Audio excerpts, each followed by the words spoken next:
Hello बच्चों, नमस्ते। कैसे हैं आप सब लोग? उम्मीद है शानदार, जिंदाबाद, जबरदस्त होंगे। और सीपीओ का नोटिफिकेशन, आपको ये तो मालूम था कि दिल्ली पुलिस के नोटिफिकेशन की लाइन लगी हुई है। सीपीओ का भी क्या इसी दौरान आ जाएगा? तो आप मेरी पिछली वीडियो उठा के देखेंगे, कुछ दिन पहले बनाई थी, तो उसमें मैंने बोला था कि सारे नोटिफिकेशन सितंबर में ही आने हैं, चाहे वो सीपीओ का हो, चाहे वो दिल्ली पुलिस के बाकी सब हो। तो ये भी दिल्ली पुलिस का ही नोटिफिकेशन इसको कह लीजिए, क्योंकि इसमें दिल्ली पुलिस सब इंस्पेक्टर की भी वैकेंसीज होती हैं। ठीक है। तो सीपीओ मतलब सेंट्रल पुलिस ऑर्गेनाइजेशन इसको बोलते हैं। पहले इसको सीपीओ बोला जाता था, आज के टाइम पे कोई सीपीओ नहीं बोलता, सीएपीएफ लिखता है एसएससी इसको। ठीक है। सेंट्रल आर्म्ड पी यानी पुलिस फोर्स, ऐसे आप कह सकते हो। तो भाई, इसमें क्या होता है सीपीओ के एग्जाम, मतलब किस किस के लिए भर्ती होती है, आप सबको मालूम होना चाहिए। जितने भी अर्धसैनिक बलों में सब इंस्पेक्टर्स बनते हैं वो इससे बनते हैं। चाहे वो सीआईएसएफ में हो, चाहे वो बीएसएफ में हो, चाहे वो सीआरपीएफ में हो, चाहे वो आईटीबीपी में हो, चाहे वो एसएसबी में हो, और या दिल्ली पुलिस में हो, ये सब इंस्पेक्टर सीपीओ के एग्जाम से ही बनते हैं। अर्थात एसएससी जीडी से कांस्टेबल बनेंगे, सीपीओ से उन्हीं में सब इंस्पेक्टर्स बनेंगे। क्लियर? तो भाई, इसमें पूरा नोटिफिकेशन मैं आपको समझा देता हूं, कैसे आप सिलेक्शन इसमें ले सकते हो। क्लियर है? चलिए, एक एक बात, एक एक पॉइंट पर बात करते हैं। एसएससी सीपीओ में फॉर्म आए हैं 26 सितंबर, यानी ये फॉर्म रात आ चुके हैं, कल शाम आ चुके हैं, और मैं आज बना रहा हूं वीडियो। 16 अक्टूबर लास्ट डेट है, यानी केवल केवल पहली बार ऐसा हो रहा है कि 20 डेज ही दिए हैं फॉर्म भरने के लिए। तो इसका मतलब ये है कि एग्जाम बहुत जल्दी कराना चाह रहे हैं। हाँ बिल्कुल, जो एग्जाम डेट आप देखेंगे वो नवंबर दिसंबर में ही आ रही है। अर्थात दिल्ली पुलिस से भी पहले एग्जाम होने जा रहा है सीपीओ का। अर्थात बीच में ये सीएचएसएल एमटीएस करा देंगे, तुरंत बाद सीपीओ का एग्जाम है।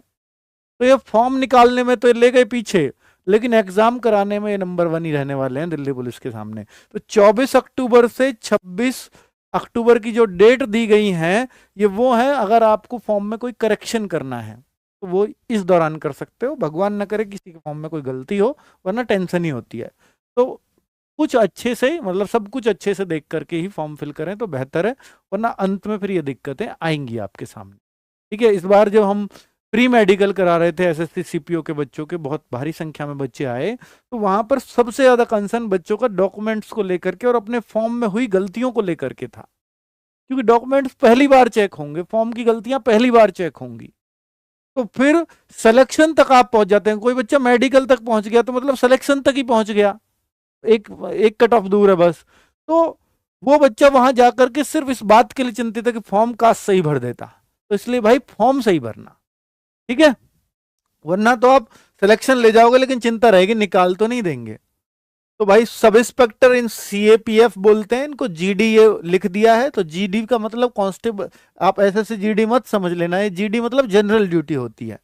ठीक है। सब इंस्पेक्टर एग्जीक्यूटिव मेल इन दिल्ली पुलिस, मेल फीमेल दोनों। तो इसमें दो तरह की वैकेंसी कह सकते हो। जितने भी आर्म्ड फोर्सेस हैं, यानी सीआरपीएफ, बीएसएफ, आईटीबीपी, ये सब मिलाकर के सीएपीएफ बोलता है, और दिल्ली पुलिस को अलग से लिखा जाता है। तो ये रहा दिल्ली पुलिस। क्लियर? चलो आगे समझा देता हूं कितनी कितनी वैकेंसीज आई हैं। ये सब कुछ आपको पता चल गया होगा वैसे। ये जो वैकेंसीज दे रखी है दिल्ली पुलिस की दी हुई है यहाँ पर, तो 70 वैकेंसीज जो दी हुई है। मेल फीमेल उल्टा तो नहीं कर दिया? मुझे लग रहा है भाई ये उल्टा कर दिया है। ये मेल है और ऊपर की फीमेल है। ये फीमेल की वैकेंसी, फीमेल की 70 वैकेंसीज हैं दिल्ली पुलिस में, और मेल की 142 है, क्योंकि मेल में ही तो एक्स सर्विसमैन वगैरह होंगे ना। ठीक है। चलिए, तो 142 और 70 अगर इन दोनों को जोड़ दूं तो ये 212 वैकेंसीज बनती हैं जो दिल्ली पुलिस के अंदर आई हैं। और आप ये सोचते हो कि सर ये बहुत ज्यादा आती थी, तो ये करीब इतनी ही रहती हैं। इसमें आप ये मत सोचना कि इस बार बहुत कम आई हैं, नहीं है। दिल्ली पुलिस में लगभग लगभग इतनी वैकेंसीज हर बार देखने को मिलती हैं। बाकियों में कितनी है, और ये वैकेंसीज का परिवर्तन होगा, हर बार होता है, 2-3 बार भी बढ़ती हैं बीच बीच में। तो वो पर दिल्ली पुलिस की स्टेबल रहती हैं। दिल्ली पुलिस का एक बार आ गया डेटा तो यही रहेगा। और इनकी में चेंज आ सकता है, जो सीएपीएफ की वैकेंसीज हैं। तो जैसे सीआरपीएफ में 1029, उनमें से 10% रिजर्व होती हैं एक्स सर्विसमैन के लिए। तो 1029 सीआरपीएफ में, बीएसएफ में 223, इसमें काफी कम है, जो बढ़ सकती हैं। आईटीबीपी 233, इसमें इतनी रहेंगी क्योंकि ये छोटा फोर्स है। सीआईएसएफ 1294, ये ऑलरेडी ठीक ठाक है। एसएसबी 82, ये भी बढ़ सकती हैं। तो कुल मिलाकर के अगर हम इन सबको जोड़ें तो ये 2861 ये हैं और प्लस 182 वो हैं, तो 3000 कुछ वैकेंसीज बन जाती हैं टोटल ओवरऑल मिलाकर के। ठीक है, चलिए। हाँ, इसमें फीमेल्स की भी अलग से, वहाँ 2651 मेल हैं तो फीमेल की 210 है, तो टोटल मिला के 2861 बैठती हैं। आप ये कहते होंगे कई बार कि फीमेल की कट ऑफ इतनी हाई क्यों जाती है। उसका कारण है कि फीमेल की वैकेंसीज हैं वो 10% ही होती है मेल की तुलना में, है ना। ओवरऑल का अगर आप देखेंगे तो ये 10% भी वैकेंसीज नहीं बैठ रही हैं। तो इसलिए क्योंकि कंपटीशन फीमेल्स में ज्यादा है, कट ऑफ अलग अलग जाती है मेल फीमेल की, लेकिन फीमेल की वैकेंसीज मेल के मुकाबले काफी कम होती हैं। एज लिमिट 20 साल। सबसे अच्छी बात इस एग्जाम के अंदर यह है कि कंपटीशन अगर थोड़ा सा कम देखने को मिलता है तो इस वजह से मिलता है। अच्छी बात, उनको बुरी बात लगेगी जिनकी ओवर एज हो रही होगी। तो 20 से 25 साल इसके बीच में ही कंपटीशन होता है, अर्थात जनरल की एज बहुत ही कम स्लॉट मिलता है। इन 5 सालों में ही आपको नौकरी लेनी है अगर सीपीओ लेनी है तो। दूसरा कि भाई 28 साल ओबीसी के लिए और एससी एसटी के लिए 5 साल की छूट होती है, अर्थात वो 30 साल तक भी इसको देख सकते हैं। और भाई एक तो ये एज का क्राइटेरिया हो गया, दूसरा हाइट का क्राइटेरिया हो गया।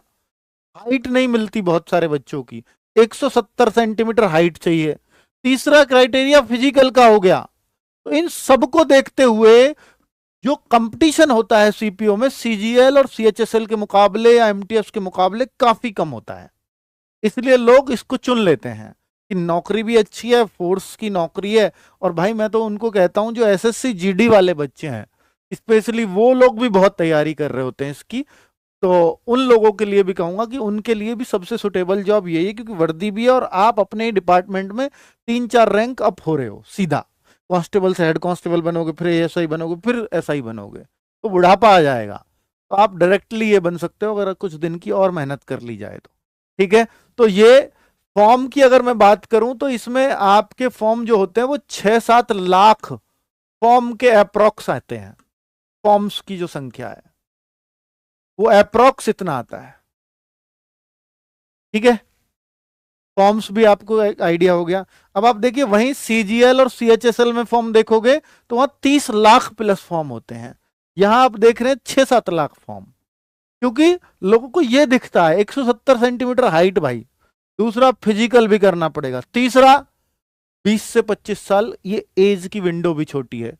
और चौथा ये कि एग्जाम देने सब चले जाएंगे, फॉर्म फिर भी भर देंगे, लेकिन जब फिजिकल की बारी आएगी तो बहुत सारे बच्चे फिजिकल पे एब्सेंट हो जाएंगे, बहुत सारे बच्चे एग्जाम देने नहीं जाएंगे, बहुत सारे बच्चे टीयर 2 देने नहीं जाएंगे, क्योंकि ये सारे बच्चे वो भी होते हैं जो सीजीएल दे रहे होते हैं, सीएचएसएल दे रहे होते हैं। उधर हो जाएगा तो इधर वैसे भी नहीं जाते फिर, तो इसलिए इसमें ड्रॉप बहुत आता है।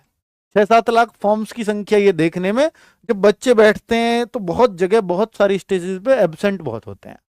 ठीक है, चलो अब आगे एक कट ऑफ डेट दी हुई है 1/8/2025, यानी जो एज मांगी गई है ये भी 1/8/2025 को कैलकुलेट की जाएगी और किसी तरह की कोई एज में छूट नहीं है।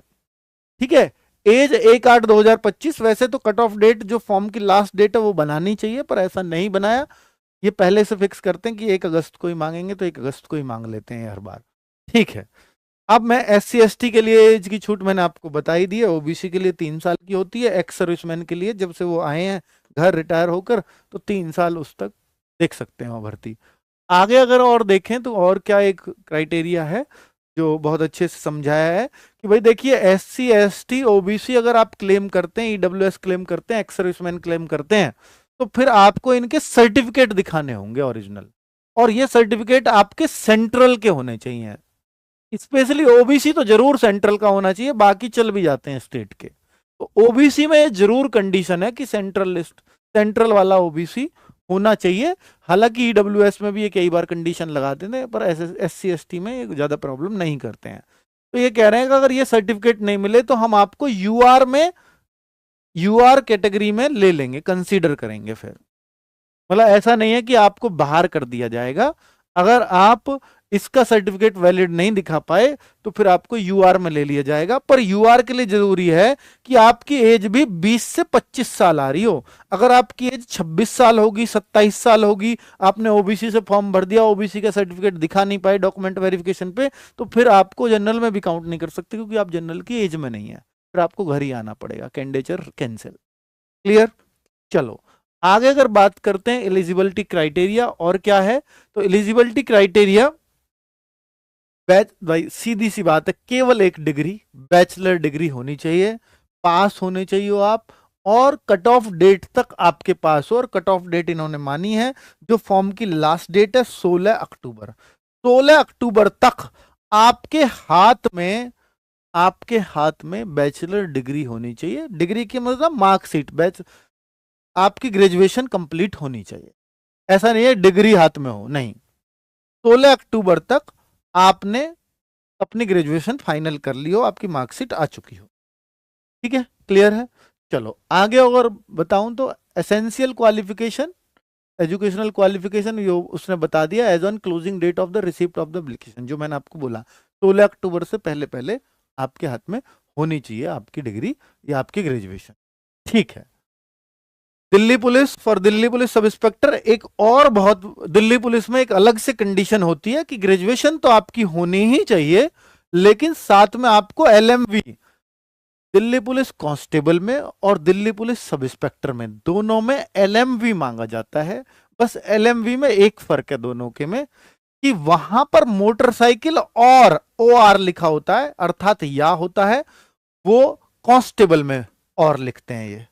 तो कोई से में मतलब कांस्टेबल में लिखेंगे और, यानी बाइक का या कार का चलेगा, लेकिन यहां एलएमवी जो चलेगा वो मोटरसाइकिल एंड कार, एंड का मतलब हो जाता है प्लस, दोनों का ही होना जरूरी है। एलएमवी जो है केवल कार का नहीं चलेगा, केवल बाइक का नहीं चलेगा, LMV motorcycle and car both होना चाहिए, तो ही यहां वैलिड है।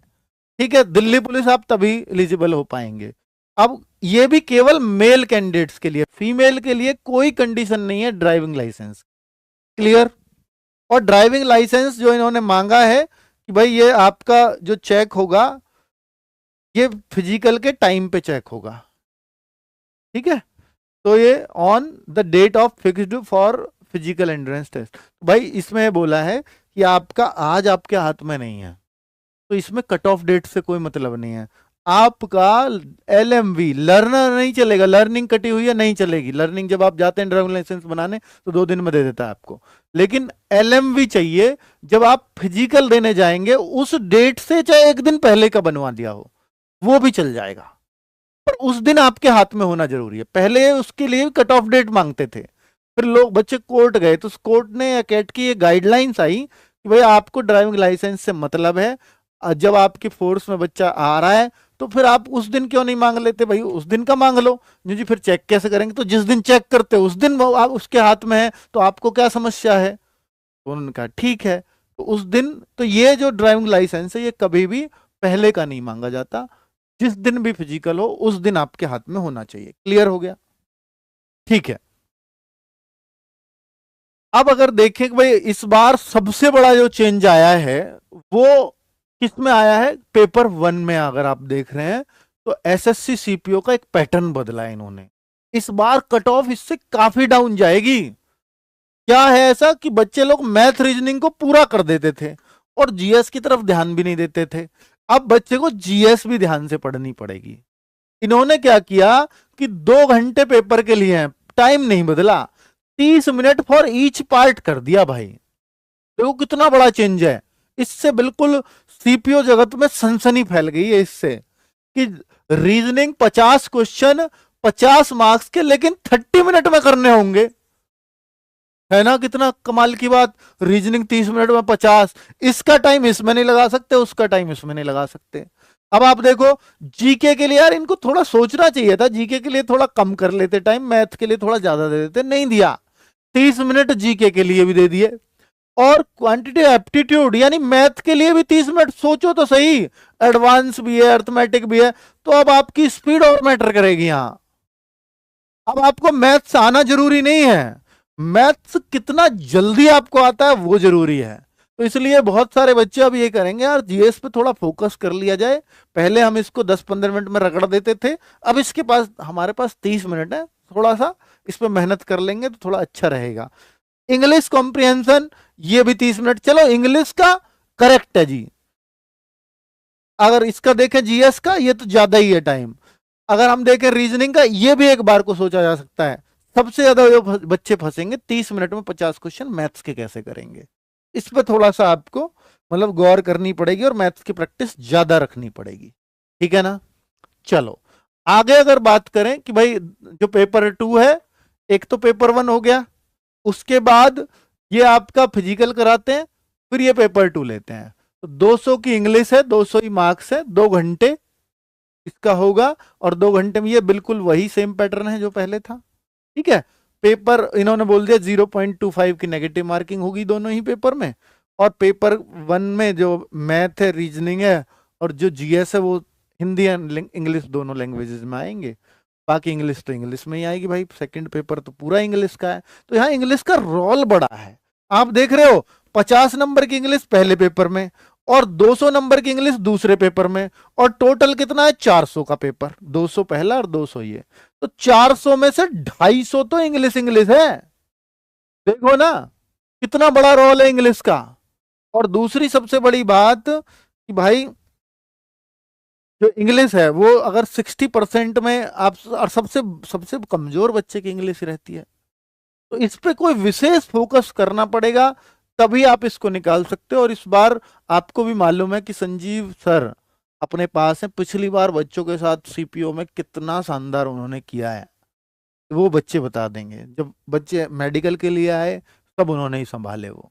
तो इंग्लिश के लिए Sanjeev sir, only and only Sanjeev sir आपको 250 मार्क्स के लिए एक बेहतरीन टीचर है। अगर आपको इसकी टेंशन होती है, वो नहीं होगी।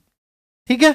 चलो, तो वो शुरू से ही आपके साथ इन्वॉल्व रहेंगे इसमें, ताकि आपको इसमें सिलेक्शन दिला सकें। और सबसे बड़ी बात भाई, एनसीसी में ना, इसमें 10 मार्क्स पेपर 1 और पेपर 2 के मार्क्स जुड़ते हैं, 400 में से मेरिट बनती है। ऐसा नहीं है कि पेपर 1 क्वालिफाइंग है, नहीं, 400 में से मेरिट बनेगी, सिर्फ फिजिकली क्वालिफाइंग है। 10 मार्क्स का आपका एनसीसी सी सर्टिफिकेट, क्योंकि 5% होता है मैक्सिमम मार्क्स का, पेपर 1 एंड पेपर 2।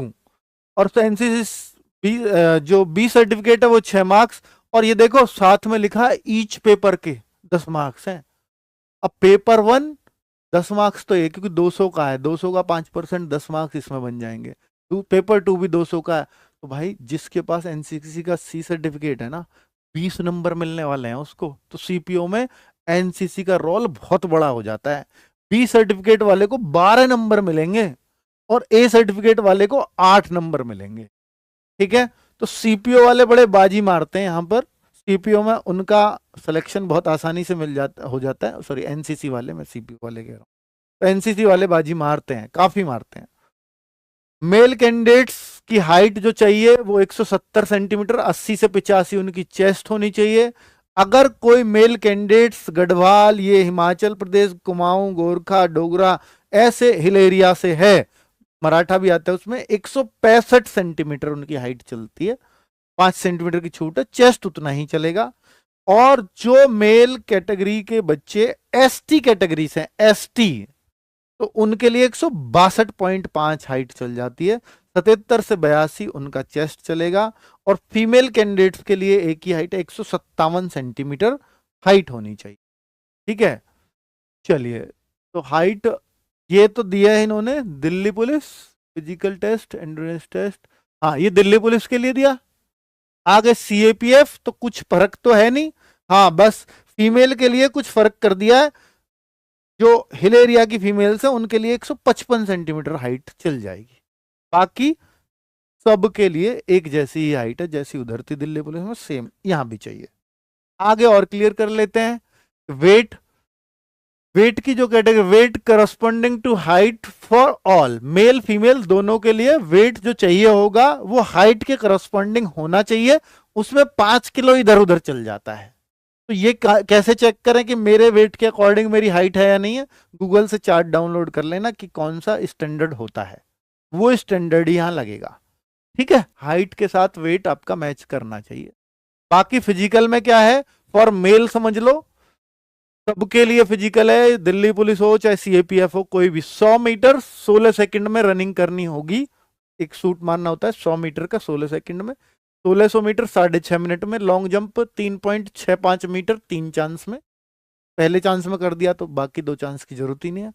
और 1/2 मीटर 3 चांस में जो हाई जंप है, और शॉर्ट पुट पाउंड है, 16 पाउंड का ये गोला होता है, और 4.5 मीटर यानी 4.5 मीटर आपको 3 चांसेस में ये फेंकना होगा।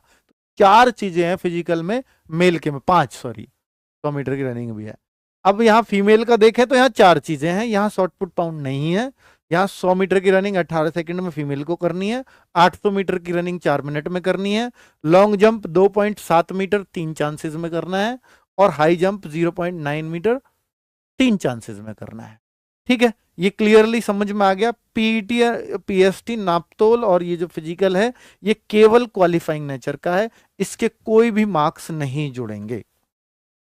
ठीक है, ये प्रेग्नेंट जो वुमेन होती हैं उनके लिए एक कंडीशन दी है कि अगर उनको प्रेगनेंसी है तो उनको फिजिकल के लिए अलाउ नहीं किया जाता है, उन पे जब उनकी डिलीवरी हो जाती है उनके लिए वैकेंसी रिजर्व रखी जाती है। डिलीवरी हो जाएगी, डॉक्टर फिटनेस का सर्टिफिकेट देगा तो उनके लिए अलग से फिजिकल कराया जाता है। तो अच्छी सुविधा दे रखी है। ठीक है, medical standard for all posts, तो मेडिकल स्टैंडर्ड हमने मेडिकल कराया ही था बहुत सारे बच्चों का, तो वो स्टैंडर्ड भी अब इस बार खूब अच्छे से समझाया। आपके लिए भी प्री मेडिकल की व्यवस्था करेंगे जब आप सेलेक्ट हो जाओगे। ठीक है, तो भाई यहाँ मेन बात क्या है वो मैं बता देता हूँ। आई साइट में बहुत सारे बच्चों को समस्या होती है, तो 6x6 की जो एक आई 6x6 होनी चाहिए और दूसरी 6x9 भी चलेगी। वर्साई, ये बेटर आई कौन सी है और वर्साई कौन सी है? बेटर आई वो होती है जैसे आप राइट हैंडर हो तो राइट आई आपकी, और लेफ्ट हैंडर हो तो लेफ्ट आई बेटर आई होनी चाहिए। अर्थात 6x6 वही आई होनी चाहिए, अगर आप लेफ्ट हैंडर है तो लेफ्ट आई 6x6 चाहिए, अगर आप राइट हैंडर है तो राइट आई आपकी 6x6 होनी चाहिए, दूसरी 6x9 चल जाएगी। क्लियर है? चलो, बाकी टैटू वगैरह क्या लोकेशन उसकी होनी चाहिए, तो टैटू वैसे ना ही हो तो बेहतर है, उसको हटवा लेना। आगे ये पोस्ट प्रेफरेंस आपको इसमें एसआई में देनी होंगी, मैं एक आपको बेहतर पोस्ट प्रेफरेंस बता देता हूं। डीपीएसआई सब लोग पहले पे चुनते हैं, वो चुन लीजिएगा। बहुत सारे बच्चे ऐसे होंगे जो बिहार में नेपाल बॉर्डर पर रहते हैं तो वो एसएसबी चुन लेते हैं, उनको दिल्ली पुलिस एसआई सूट भी नहीं करता, तो वो एसएसबी को नंबर 1 चुन लेंगे, तो वो अपनी अपनी चॉइस है। बहुत सारे बच्चे जो दिल्ली के आसपास के नहीं, वो सीआईएसएफ को भी नंबर 1 चुनते हैं, वो आपकी अपनी अपनी चॉइस है। मैं यहाँ के एरिया के हिसाब से बता रहा हूँ बच्चे क्या चूज करते हैं। तो डीपीएसआई नंबर 1 पे रखेंगे, ए को पहले पे डालें, फिर सीआईएसएफ सी, फिर एसएसबीएसआई एफ, ये बहुत शांत बॉर्डर पे होती है फोर्स, नेपाल और भूटान बॉर्डर पे यही होती है। ठीक है, सीआरपीएफएसआई डी, आईटीबीपीएसआई ई, और एक बीएसएफएसआई जो होती है, बीएसएफएसआई की एफ, नहीं एफ नहीं, क्या है ये, ए बी बी बी होगी है, बी, बीएसएफ के लिए बी है। तो इस पोस्ट प्रेफरेंस को आप भर देंगे। मुझे लगता है कि ये सबसे आइडियल पोस्ट प्रेफरेंस मैंने आपको बता दी है। फिर भी ये डिपेंड करता है आप किस एरिया से हैं, कैसे हैं, और आपको क्या पसंद है। बहुत सारे बच्चे ऐसे होंगे, नहीं मुझे तो बॉर्डर पे पसंद है, मुझे तो लोहा लेना है, और मुझे तो वही ये नौकरी चाहिए, बिल्कुल अपनी देश की सीमाओं को सुरक्षित रखना है, तो बीएसएफएसआई वो पहले पे चुन ले, है ना। तो मतलब सबका एक अपना अलग पैशन है, अपना अलग उद्देश्य है। तो मैंने एक आपको एक तरीका बता दिया कि ये मेरे अकॉर्डिंग ज्यादातर बच्चे इसको चुनते हैं, इसलिए मैंने वो आपको चॉइस बता दी है। लड़का हो या लड़की दोनों के लिए बेस्ट चॉइस है। ठीक है, final result post preference with in stipulated, तो ठीक है भाई, उसने बता दिया कि भाई जो फाइनल रिजल्ट जो ऐसे ऐसे पोस्ट प्रेफरेंस के हिसाब से ही लगाया जाएगा, बाद में चेंज वेंज नहीं होती हैं, एक बार भर गई तो भर गई।